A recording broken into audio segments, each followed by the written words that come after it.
Oi, hoje a gente vai fundo no Bitcoin. Vamos usar como base o livro O Mínimo sobre Bitcoin, do Alan Schramm. Isso aí. O livro é bem interessante. Ele explora o contexto, os desafios, o futuro do Bitcoin. Exato. A ideia aqui é destrinchar os conceitos principais, né? Entender a relevância disso tudo baseado no que o Schramm apresenta. E ele já começa com umas ideias fortes, tipo chamando o Bitcoin de dinheiro mágico da internet ou ouro 2.0. Ouro 2.0, gostei. Isso já posiciona bem, né? Como algo além de só pagamento. Sim, ele destaca isso. É um sistema de comunicação financeira, de pagamentos sim, mas também uma reserva de valor. E o ponto-chave, fora do controle estatal tradicional. E tem aquela citação do Satoshi Nakamoto que o livro menciona. Aham. Sobre o Bitcoin ter sido projetado para ser protegido da influência de líderes carismáticos. Bem direto ao ponto sobre descentralização. Resistência ao controle. Isso é recorrente. Mas vamos do começo. Como o livro define o Bitcoin, assim, de forma básica? Define como uma rede monetária digital descentralizada. Peer-to-peer, ou seja, de pessoa para pessoa, sem intermediário central. Certo. E é importante fazer a distinção que o livro faz. Bitcoin com B maiúsculo é o sistema todo, o software, os nós da rede, os mineradores. A infraestrutura. Exato. E Bitcoin com B minúsculo é a unidade monetária mesmo, o token, a moeda digital em si. Entendi.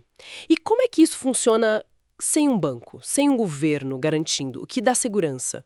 A base de tudo é a criptografia. Bem forte. É isso que elimina a necessidade de confiar num terceiro, sabe?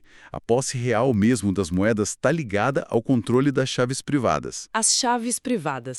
Por isso aquele ditado que o livro traz. Not your keys, not your coins. Se a chave não é sua, o Bitcoin na prática também não é. A responsabilidade é sua. Faz todo sentido. A posse é direta. Mas e o registro? Como todo mundo sabe quem pagou quem, se é descentralizado? Boa pergunta. Aí entra a famosa blockchain. O livro explica bem. É como um livro-razão, só que público, distribuído pela rede toda. Distribuído? Então várias pessoas têm cópias. Isso. Milhares de computadores, os nós, têm cópias e o mais importante, é imutável. Uma vez que uma transação está lá, registrada num bloco e adicionada na corrente, é praticamente impossível alterar. E é transparente. Qualquer um pode consultar. Tá. E quem coloca as transações nesse livro-razão? Quem organiza os blocos? É a mineração? Exatamente. A mineração. O processo usa o que chamam de Proof of Work, prova de trabalho. Prova de trabalho. O livro compara uma loteria, né? É uma analogia. Os mineradores usam poder computacional para resolver um problema matemático complexo. Quem resolve primeiro, valida um conjunto de transações e forma o próximo bloco. E ganha uma recompensa por isso. Sim, ganha novos bitcoins, que são criados nesse processo, e também as taxas das transações que ele incluiu no bloco. É assim que novos bitcoins entram em circulação, de forma controlada. Em média, um bloco novo a cada 10 minutos. E esse esforço computacional todo garante a segurança, então. Não é só sorte. De jeito nenhum. Exige um gasto real de energia e de processamento. Para alguém tentar fraudar a rede, reescrever a blockchain, precisaria de um poder computacional absurdo, maior que o de toda a rede honesta junta. Fica economicamente inviável. Entendi. E é nesse processo que se controla a emissão até aquele limite famoso. Isso, o limite de 21 milhões de bitcoins.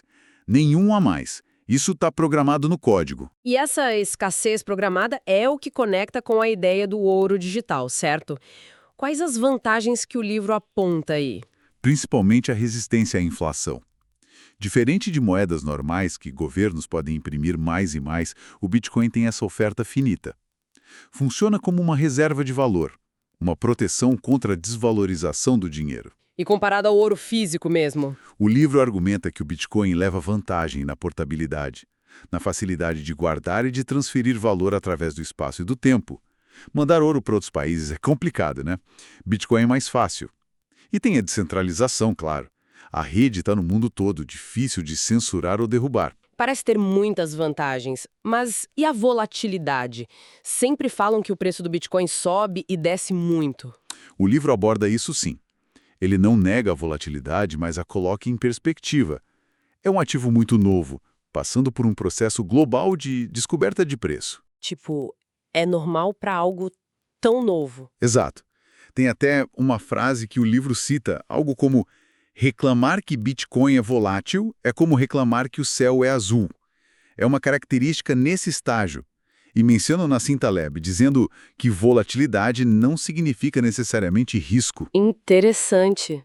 E tem aquela ideia de ser a agulha que estoura outras bolhas. Sim. O argumento é que o Bitcoin, por ser um ativo mais honesto ou transparente em sua política monetária, pode acabar expondo fragilidades ou bolhas em outros mercados mais tradicionais. E a regulação? Governos podem tentar controlar, proibir. Como fica a descentralização?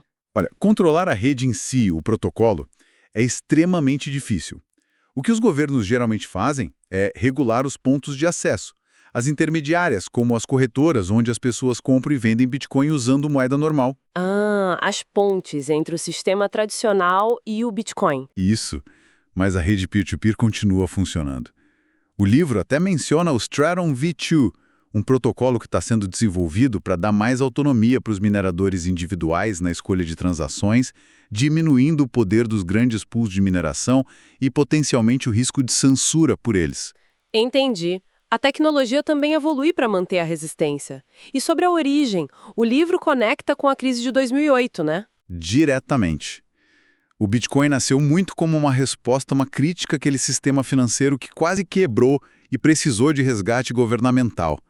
Tem até uma mensagem no primeiro bloco minerado, o bloco Gênese, que faz referência a uma manchete de jornal sobre resgate de bancos. Que simbólico. Muito. E tem uma influência clara da escola austríaca de economia, que critica o intervencionismo estatal na moeda, e também dos cypherpunks, que defendiam privacidade e liberdade usando criptografia. E parece que essa ideia ganhou força, né? O livro fala de adoção por empresas, ETFs. Sim, ele cita a MicroStrategy, a Tesla. Embora a Tesla tenha tido idas e vindas, e, claro, a aprovação dos ETFs de Bitcoin à vista nos Estados Unidos em 2024. Isso é visto como um marco, trazendo mais legitimidade e facilitando o acesso para investidores institucionais. E menciona a lei de Gresham, aquela de gastar a moeda ruim e guardar a boa? Menciona sim. A ideia é que, se as pessoas percebem que a moeda fiduciária perde valor com o tempo, inflação, e o Bitcoin tende a se valorizar pela escassez, a tendência natural seria gastar primeiro a moeda fiduciária e poupar, guardar o Bitcoin. Isso nos leva a pensar no futuro. O livro chega a falar em hiperbitcoinização. É um termo forte. Ele explora essa possibilidade mais teórica, sim. Seria um cenário onde o Bitcoin se torna a principal reserva de valor global, substituindo ou desmonetizando outros ativos como ouro, imóveis, talvez até algumas moedas fiduciárias mais fracas. Nossa, isso mudaria muita coisa. Mudaria radicalmente a hierarquia de valores. E segundo essa visão que o livro apresenta, poderia tornar controles de capital muito difíceis e limitar bastante o poder dos estados sobre a política monetária. É uma visão de longo prazo, claro. Bom, então para a gente resumir essa nossa exploração do material do Shorami, o Bitcoin se apresenta como essa rede monetária digital, que funciona sem uma autoridade central, com características bem únicas de escassez programada, segurança via criptografia e mineração e uma forte resistência à censura. Exatamente. E que nasceu de uma crítica bem direta ao sistema financeiro que a gente conhece, buscando ser uma alternativa. Compreender esses pontos que o livro levanta dá uma boa base para a gente pensar sobre o impacto dessa tecnologia, né? Tanto hoje quanto para as possíveis implicações futuras na economia global. Sem dúvida. É um campo fascinante e em constante evolução. E para fechar, fica aquela provocação inspirada no texto. Será que uma inovação como o Bitcoin, ao propor essa alternativa monetária fora do controle tradicional, poderia realmente provocar mudanças tão profundas assim na economia e na distribuição de poder? Poderia ser o catalisador para aquele renascimento moral, material e tecnológico que o livro sugere?